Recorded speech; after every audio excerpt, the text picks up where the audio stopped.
zonse kumwamba, zonse kumwamba, zonse zinkumwamba, tidziyamika kumwamba, banja linkumwamba, ntchito nkumwamba, kubadwa nkumwamba, tidziyamika kumwamba, ana wankumwamba, banja nkumwamba, zonse kumwamba, tidziyamika kumwamba. Ndikulandireni okondedwa omvera konse kumene muli. Heneleke Tchale, mtumiki wanu, believer, lero pa 30 May 2023. Mwana Mulungu, dzulo nalonjesa kuti tikhala tikukwangula, tikuomba nkora, tikumalizitsa buku lija la Yohane, koma ndipepese tidzamalizitsa next week. Believer, khalabe pamenepo mpakana wiki ya mawa tubweresa sabutopiki akodingi ni nyengo imene tiudusayi.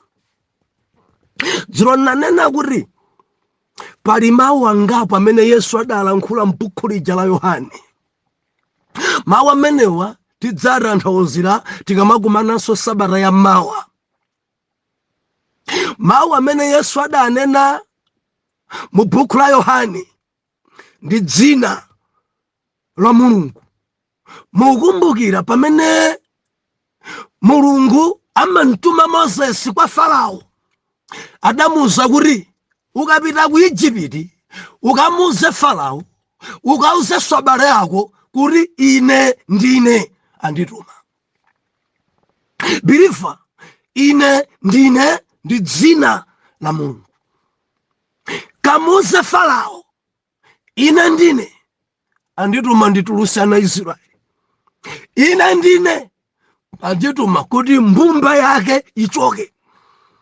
Nde dzina limeneli tamona Yesu akugwiritsa ntchito m'buku ya Yohane. Endi pali mawu angapo amene Yesu alankhula m'buku limeneli. Believer, ndivomereze kuti next week, wiki ya mawa tidzakhale tikufukula pamenepa. Ine ndine mkate wa moyo. Ine ndine m'busa wabwino. Ine ndine khomo la nkhosa. Ine ndine kuuka ndi moyo. Ine ndine njira, choonadi ndi moyo. Ine ndine mpesa wenewene. Mawu angapo tidzakhala tikumalizisa sabata ya mawa. Wiki ino lolena na Mulungu kuti tikambirane gawo lalikulu ndi testimony, umboni. Mulungu tikumpembedza mwana Mulungu ndi Mulungu wopsa kwambiri. Ndimafuna ndikuwuzani kuti tikamanena za umboni pamakhala chachikulu chimene chidachitika, ndi chimenecho timachipatsa taito. Ndi mkati mwa umbonimo timafotokoza gawo loyamba mavuto, nyatwa, masautso, nkhondo zimene wakumana nazo before kukumana ndi Yesu. Mwana Mulungu, tidakumana nazo, timakumana nazo. Ndiye tikamakamba za mavuto ni masautso, gawo lina lachitatu timakhala tikunena kuti Yesu tidakumana naye, nkhondo zimene zidathana nazo bwanji. Ndi kumapeto kwa umboni pamakhala lesoni, phunziro kapena chilimbikitso kwa amene akumvetsera. Tumvana na Mulungu ndi chimene chilipo masiku awawa. Haleluya, haleluya. Lelolo tifuna tikambirane pa mfundo yayikulu iyi. Zosatheka ndi anthu zimatheka ndi Mulungu. Tangokhulupirira zonse zitheka. Tangokhulupirira zonse zitheka. Zosatheka ndi anthufe zitheka ndi Mbuye. Khulupirira zonse zitheka. Tangokhulupirira zonse zitheka. Mumboni umenewu ndili mchilimbikitso mwana Mulungu. Zimene dziko yalephera, zimene abale anu alephera, zimene bambo anu alephera, zimene aneba anu alephera, zimene kudziko akhala nadzo kakasi, zimatheka ndi Mulungu, zimatheka ndi Yawe. Haleluya. Wiki ino ndi wiki imene tikukumbukira kuti Mulungu adalola kuti tipezeke ku dziko kuno. Pa 3 Juni ndi date imene anabadwa Tchale. Koma kuti tipezeke ku dziko kuno believer zidakhala bwanji? Mulungu si munthu. Mulungu si munthu. Believer, 1 Samuel chapter number 1. Mulinkhani menemo. Nzimayi wina dzina lake Hana. Nzimayi amene anakhala babanja kwa zaka zambiri osabala. Ende nkhani imafanana. Ine nimanchosapo Hana nimayikapo Ane. Believer, Ane ndi mayi amene Mulungu adavomeleza kuti ndikhale m'mimba mwake. Moyo wa munthu uli ndi malo atatu okhala. Tumvana mwana Mulungu. Munthu ali ndi malo atatu. Malo oyambirira ndi mimba. Endi mimbamo palibe amene amasankha kuti ndikhale m'mimba mwa mayi wakuti. Ayi. Believer sanditsutse simudasankhe kuti mupezeke m'mimba mwa mayi anu. Adachita kukuyika nini Mulungu m'mimba mmenemo? Si maplani anu, si chisankho chanu. Aliyense adangopezeka m'mimbamo mopanda chisankho chake. Adasankha ndi Mulungu kuti mubadwe m'mimba mwa mayina Phiri, mwa mayina Jere, mwa mayina Gama, mwa mayina Dzowa, mimba mwa Joyce. Mulungu adachita kuvomereza kuti ine ndikakhale m'mimba mwa Ane. Muli bwanji Ane nonse? Ndinu mayanga inu. Ane ndinu mayanga. Believer, nimafuna munimvese bwino kwambiri pamenepa. Gawo 1 moyo umakhala m'mimba. Endi mukamapita kuchipatala na kuti mwana amene akugunda. Mwana amene mpaka na masiku ano ndi technology amachita nenetsa ngwa mamuna kapena ngwa mkazi. Amachita nenetsa mwana amene ngonenepa kapena ngwa slimu. Endi zimene zibeliever zimachitika osati mchisankho chanu. Gawo number 1, step number 1, mimba. Usanditsutseka uli dibwiri mudachokera mimba. Kandi noyera bwanji, kandi no abwana, ndamverani abwana, mudakhalamo m'mimba mwa mayi. Adakusungani mayi anu m'mimba kwa miyezi 9. Step yoyamba ya moyo ndimene. Gawo number 2 ndiye kudziko. Endi umabadwa kudziko salifoti wafunako, koma Mulungu afuna kuti ubadwe kumeneko. Inu amene muli Amalawi, si chisankho chanu kuti mukhale Amalawi. Mulungu adangofuna kuti inuyo mubadwe koma mubadwire m'dziko la Malawi. Amene ali ku UK, Mulungu adafuna choncho kuti abadwe kumeneko. Endi kuti ubadwe mzungu, ubadwe woyera, ubadwe wakuda, si chisankho chanu, ndi chisankho cha Yawe. Kuruyu abadwe ukuda kwambiri, kudziko kuno believer akuda kuti kuli mitundu ingapo. Kuli kuda kwene. ine ndaona kuda. Mulungu adafuna kuti akhale wakuda choncho.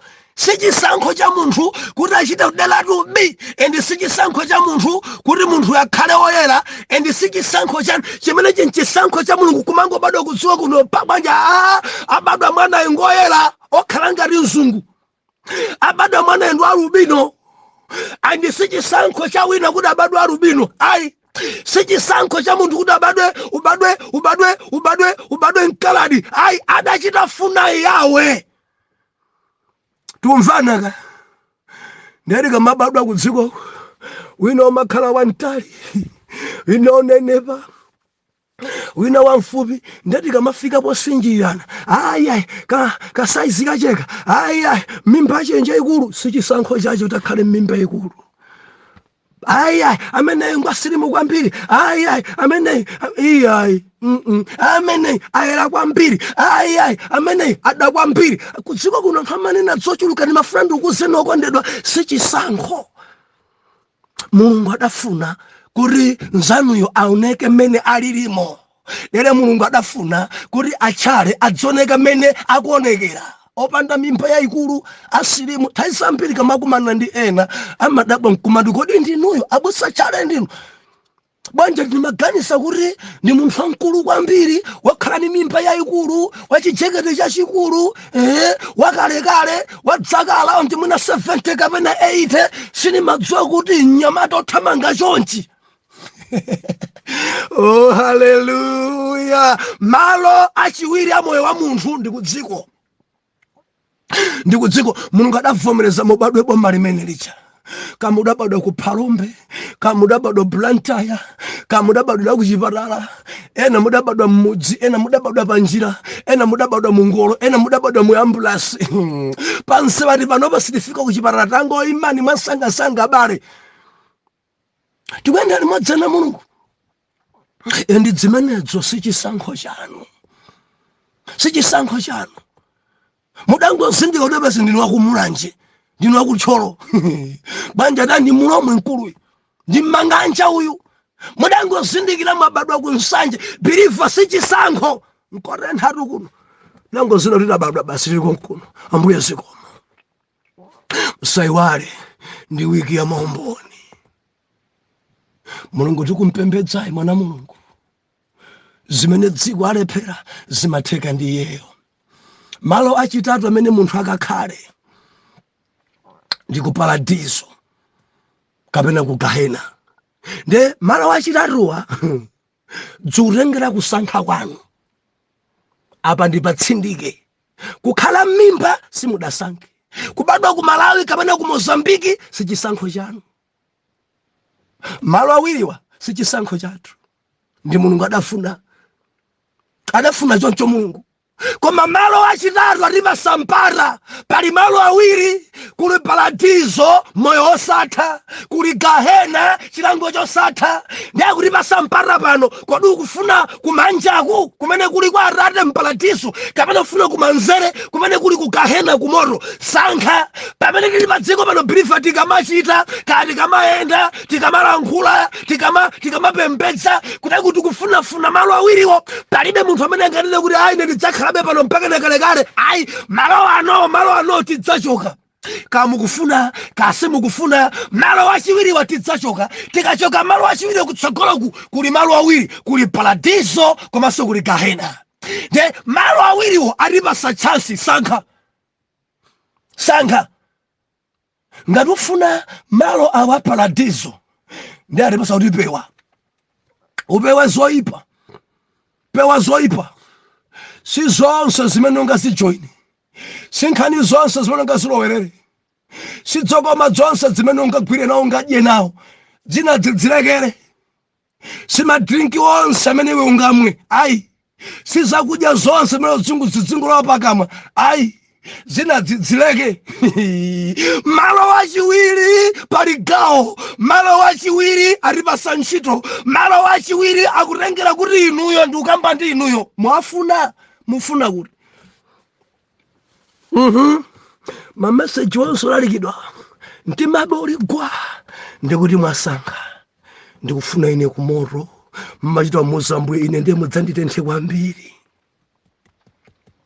Mimba simudasankhe, kubadwa ku Mozambique simudasankhe, kubadwa ku America simudasankhe, kubadwa ku Malawi simudasankhe, kubadwa ku Chikwawa simudasankhe, kubadwa Blantyre, kubadwa Mulilongwe, kubadwa ku Nzuzu, ku Chitipa, muli bwanji Nkhatabe simudasankhe, Nzimbako simudasankhe. Kukalonga palibe adasankha tufanitsa badwe kukalonga. Mulungu adafuna kuti mubadwe kumeneko. Kungubadwa kumeneko basi mwauka muli makola tili makola ashomene. Adafuna Mulungu bondia mamukatani mbubude ni sarana mudabadwa kusanja. Adafuna Mulungu kumeneko. Munena Tchale adafuna zimene zindi yawe simudasankhe. Mkhala mimba mwana jere simudasankhe. Ine kukhala mimba mwa mayi ane sindidasankhe. Mulungu adafuna. Believer, ndikamana kuti zosatheka ni Mulungu zimatheka ndi yawe tamvetsera. Mayi ane ndi abambo a Tchale adakumana. Ndimakonda kupavutokoza kunena kuti madala ina adavutika kwambiri kuti apeze banja. Ende zimene zodzo zidabweranso pa ine. Zidavuta kwambiri chifukwa chosauka. Believer, dziko linolo ndikuti dziko lino dziko lopweteka. Bambo yawa funsira mkazi kukana banja wosauka. Ndadapita kagwira ntchito pamudzi pa bambo amvize ku Chikwawa. Ndali pamenepo ankagwira ntchito. Ndi madala amene adali ndi ana akazi ambiri. Ndikuona kuti abambo awa dzavuta banja ukanidwa. Ne bwana wawo amene akagwira ntchito aja adangompasa mpata kambirana ndi anangawa. Mmodzi mwayi amene angakukonde amene akhale mkazi wako chifukwa saizi ndiye wakula kwambiri. Believer, bambo anga wa ine aphawo ali ndi ana akulu kwambiri kuposa ine. Tili modzika ndi adakambirana ndi mwana wa bwana dzina lake Ane. Mwana wa bwanayo koma Mulungu ngopsa kwambiri. Dzaka zidadusa madalawo. Ana adamvomereza wantchito wa bambo ake. Idzinso apa pali umbonito apa. Wantchito wa bambo ake ochita dziwa kuti chilichonse ndi madalawa akumvomereza kwa tsogola leleni kulibe. Anthu ambiri ankana koma adamvomerezabe kuti ndimtengabe amene akhale mamuna wanga. Tamverani, atalengana anthu awiri amenewa ndikukamba rine kuti zosatheka ndi anthu zimatheka Mulungu. Anthu adarengana ngati banja, adakhala ngati banja, adachedwa kuti akwatirane. Adakhala m'banjamo kuti mimba ipezeke sidapezeke. Adakhala kwa nthawi yayitali mimba osapezeke. Endi dziko adamba kwaseka. Adaseka amene isangabereke zimaoneka kusakwatirako. Zimaoneka ndala amene zimaoneka kusakwatirako. Amene ngogwa mpapaya. Ndi anthu amanena dzambiri. Mukumona banja amene angabala amene adanena dzambiri. Adakhala m'banjamo kwa dzaka mwana mulibe. Anthu adabwera kwa Ane ukakamirabe kukhala naye mkulu amene unkakamirabe. Anzako ali ndi ana, anzako abereka ana awiri ana atatu ena mpaka na ana 4 ukhala naye be uyu. Ana adali ndidapanga chisankho kuti amene akhale mamuna wanga ndinkansokore. Believer, nkuti Ane isakupemphera. Atchale wanso sakupemphera. Mundimva kaya koma adakhalabe adakondanabe. Ndimetenga nkhani ofanana nako ndi nkhani ya Samuel ndi mkazi wake Hana. I mean Elikana. Fika Samuel ni mwana wa Hana. Elikana ndi mkazi wake Hana. Khala babanja mwana osapezeka. Kukhala babanja anthu adaseka. Chifukwa cha kusalimba mtima kwa Elikana adapeza mkazi wina Penina. Koma ndiyamika Ambuye kuti bambo wa ine sanapange ngati Elikana. Adakhalabe ndi Ane, adakhulupirikabe pa Ane, adandalirabe Ane. mudziwa mkazi ampeza movutikira, mudziwa achita pasidwa ndi bwana ake mwana wanga aitenga, mudziwa ndikuti mukudziwa kuti banja ili kudziko kunotu bilifa dzidziso zidachitika kwa madala okhawo ampira kumana nadzonso zimenezi, koma ndikunena kuti zimeneziko imalephera zimatheka ni Mulungu. Patapita zaka mwakukoma mtima kwa Mulungu ana anapezeka kuti ngoyembekezera. Ndadayamba pamene pajovuta ndikufuna mpewa yocha, ndikufuna peya lako mesapye kwenikweni, ndikufuna chinangwa koma chikhale chinangwa chouma chagwa ndikamadya chidzimveka ngati chimanga chokazinga. Anavuta. Mudziwa mimba yoti wakhala nthawi yayitali umayifuna ndipo yangukupezekera adamba kuimanga nsalu ija m'mawere myezi iwiri, nsana nkumauchola ane anthu nkumati kanzima yaka katenga mimba, anthu ataseka adamba khala chete, zosatheka ndi yawe zimatheka ni Mulungu. Birifa tikupembedza Mulungu wabwino. Masanga ni mafuna ndikulimbikitse. Mwezi 1, mwezi 2, mwezi 3, mwezi 4, nsana wampachoka nsana. Dziko nkumari ane mimba ilenga. Mwezi wa namba 9 umene anthu ajama achira ane sana achire mwezi umenewo. Zinamba kwadabwisa. Mwezi namba 10 leba sikuthekabe. Mwezi namba 11 ndiye dziko idadzukanso. Itu si mimba yayi, ndi mburu. Mimba mumu mwana mulibe. Mwina mmenemu adanguyika amodzi nsalu imechani mimbadi. Mudziwa anthu amanena zambiri. Mwina mmene mukusamba naye kumtsinjeko mudzionadi amavula bwinobwino kuti ndi mimba, kapena dangojudula kuti kunyozedwa kuja kuthe. Ne dziko lidaseka, dziko lidanena, dziko haleluya. Birifa nkhondo zinazi zimachokera mmimba. Nkhondo zinazi zimachokera mmimba. Satana adampali mpana nafe mmimba. Tikamanyozedwa lero birifa mdzadzi ng'ono tidamba nyozedwa mmimba. Tisanabadwe birifa, tisanabadwe njelekezi kuti adamba kale kunyoza. Kodi mukudziwa akangodziwa Satana kuti mimba umumu muli mwana Mulungu, mimba umumu mwana mene Mulungu ampatula, nkhondo zako zimayambira mmimba. Ndikunena ndi ambiri zidayambira mmimba. Mwezi 9 kuti mwezi wa namba 12 anthu ataseka, anthu atapereka mayina achipongwe. Mpamene mimba ijenavizeka kuti yamba kugunda. Oh haleluya. Kankutembenuka kwa mwana nkumati anyengo dzakwana lero. Panali pa 3 Juni 1970 chakuti ndikuti mafunso ena ndikwadikira kuti ndiyankhe akabwera tolankhani. Haleluya. Pa 3 Juni mimba nkuchokamo, mwana abadwa wa mamuna.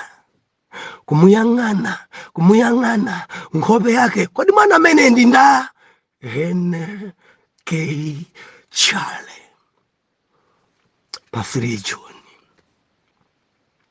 believer kodi tipezeke ku dziko kuno kulimbana kunalipo. Satana anachidziwa kuti Mulungu adzatigwirisa ntchito ndipo adzazunzika nafe. Yabu anachidziwa. Ndi adayamba plani Satana, plotaka adayamba tili mmimba, kuzunza tili mmimba, kubadwa kovurika mezi 12. Bilifo sanditsutse zimene ndinenazi ndi umboni ngwa mkulu ine. adanena choncho wina daya amene sadachire amene maso ake amene sadali osaona amene kodi adabadwadi woona kapena ai then kuruja na dzoro la mafunso andala fulani chose nkachisati pitani mukamfunso ekhangwa mkulu akakuyankhani atamkwidzika ni mafunso akuti chimene ndikuchidziwa ndi chimodzi ndinabadwa osaona amene mukunena kuti si mneneri wa mulunguyo kuti si mulunguyo Yesuyo ndi amene andipangisa ndipenye. Haleluya. Ndeti nabadwa ku dziko kuno dziko lino imopanda chisankho kubadwira ku chikwawa. Mulungu wathu ngwabwino, banja losaukitsitsa kwambiri. Ndili wang'ono mu zaka 10 pamene bambo aja amamwalira, ndikuti ndatsala ndi mayi amene ali wosaukitsitsa kwambiri. Mamunoja wamwalira. Mukutha kuona kuti moyowu tinakula bwanji. Ndikamaona na masiye lero bilifa ndikuzidziwa zimene akumana nazo anthu ana masiyama akumana nazo. Ndi ochepa akumtundu amene amapanga sapoti mwana wa m'bale wawo. Ndi ochepa akumtundu amene amanena kuti ndikhoza gulako mayala. Biliva Tchale adakulopa nda mayala, nkukula mimba ili pa mtunda, mchombo uli pa mtunda. Kupita ku sukulu kudakanika kuti uguleko peja ndi peso ndalama zija nkusowa. Nkona njala opanda chakudya. Moyo ukuwawa, moyo upweteka. Mwana Mulungu tadutsa menemo ndikudziwa ine kuti umphawi ndi chani. Bilifu umphawi si zinthu. Kumwalira kwa mayi, kumwalira kwa bambo anamavutika. Ine atangomwalira bambo atangomwalira bilifa chilichonse chidasokonekera. Bambo ndi bambo ngakhale akhale osauka. Bambo ndi bambo ngakhale akhale opanda kalikonse opanda dzina. Koma mapulani amampezeka kuti mwana wanga yaphunzira motere achite motere. Moyo umene takula. Bilifa ndunena kuti nkhondo zina zimachokera m'mimba. Nimafuna ndikulimbikitseni zinthu za originalso zimachedwa. Ndikamawerenga Baibulo azimayi ambiri wouma ana amene aberekawo sakumakhala ana wamba. Ndikupasani chitsanzo. Haleluya. Sarai ndi Abraham adakhala mbanja kwa zaka zambiri opanda mwana. Mulungu adapasa mwana mmodzi, Isaac ndi wamba. Ana Mulungu, Isaac ndi wamba. Mwana wa Abraham Isaac adakwatiranso mkazi wake adakhalamo opanda mwana kwa zaka over 20. Koma Isaac sanagwedere sadaitsanze dziko. Adakhalabe ndi mkazi wake yemweyo Labeka pa nthawi yayitali. Bilifa zikamachedwa azimayi ambiri wouma amabereka atumiki. Tiri modzika Labeka atauma akubereka Yakobo, akubereka Esau. Yakobo ni munthu wamba, suya amene kumkamba Israeli. Tiri modzika tentibereka nzimayi dzina lake Hana, nzimayi wouma onga ane ouma. Adabereka Samueli ni munthu wamba. Muli bwanji ku UK kuli mayangena amene kuti Apostle Samuel according ni mene Samuel anabadwira ndi mayi Hana zimafananako mene ndidadusira mimba mwa mayi ane. Ndadandipasa dzina Apostle Samuel nimayilandira. Ena katabusa Samuel manguti Ambuye alemekezeke according ni nyengozo. Bilifa sokhawo Elizabeth adabala Yohani mbarizi. Adakhala nthawi yayitali wopanda mwana, atangobereka adabereka mtumiki. Manowa adakhala nthawi yayitali wopanda mwana, koma adabereka Samson mtumiki. Azimayi ambiri wa uma nimafuna ndinene kwa wina amene alibe mwana, mvetsera ndikulimbikitse kukhala konseku, kuuma konseku Mulungu akuphika mtumiki m'mimba mwako. Chitsanzo ndi Ane. Adasekedwa, adanyozedwa, pasudwa mayina achipongwe, alibe mwana m'mimba mwake, koma mkarimo muli mtumiki. Samachoka mwansanga mtumikiyo, amakumana nazo ali m'mimba mtumikiyo, amakhwimira m'mimba mtumikiyo, amakumana nazo m'mimba mtumikiyo, amadusa munyengo za paniki mtumikiyo. Endi ndimamika Ambuye kuti mudalola ndikumane nazo ndili mwana, ndikulukutike ndili mwana. Amaphunzitsa ine ndikutsimikizireni vuto ina iliyonse Mulungu amakhala kukukhwimisa, akukukonzekeresa cham'mawa mwako. Zosatheka ndi anthu, zimatheka ni Mulungu. Makolo analephera kuti mwana wawo Ane akhale m'mimba, zidakanika kuti madala yawo apeze mkazi, koma Mulungu zidanthekera. Mwana wa bwana wake adakwatira ake Tchale. Mwana wa bwana wake ndi bwana nkuvomeresa, tangorenga wa ntchito tenga ana ndinawambira akazi usakesake mmodzi akhale mkazi wako. Ndikulimbikitsa wina, dzakanika kuli Mulungu amene angathe zimenezi. Umboni usunati mawu amundilondole, kodi zidakhala bwanji kutsogoloko, tidayenda bwanji, madala atamwalira, nanga moyo wa sukulu, moyo wa utumiki, tsiku iliyonse pazikhala topiki. Tamvetserani, zosatheka ndi makolo anu, zosatheka ndi abusa anu, zosatheka ndi abwana anu, zosatheka ndi abale anu, zotheka ndi Mulungu. Arare zikomo, sichisankho chathu kuti tibadwe. Mudalola ndikhale m'mimba mwa Ane, mwana anunso mudalola kukhala m'mimba mwa amayi ake, ndikubadwira dziko amene mudafuna kuti abadwe. Sichisankho chake, koma chisankho chilipo kumalo nambala 3. Ndipite ku Gahena kapena ndipite mparadizo. Idzidzi dzikutengera chisankho changa pamene ndili ndi moyo. Muloleni mwana wanuyo kuti apange chisankho cholondola m'dzina la Yesu. Amen and amen.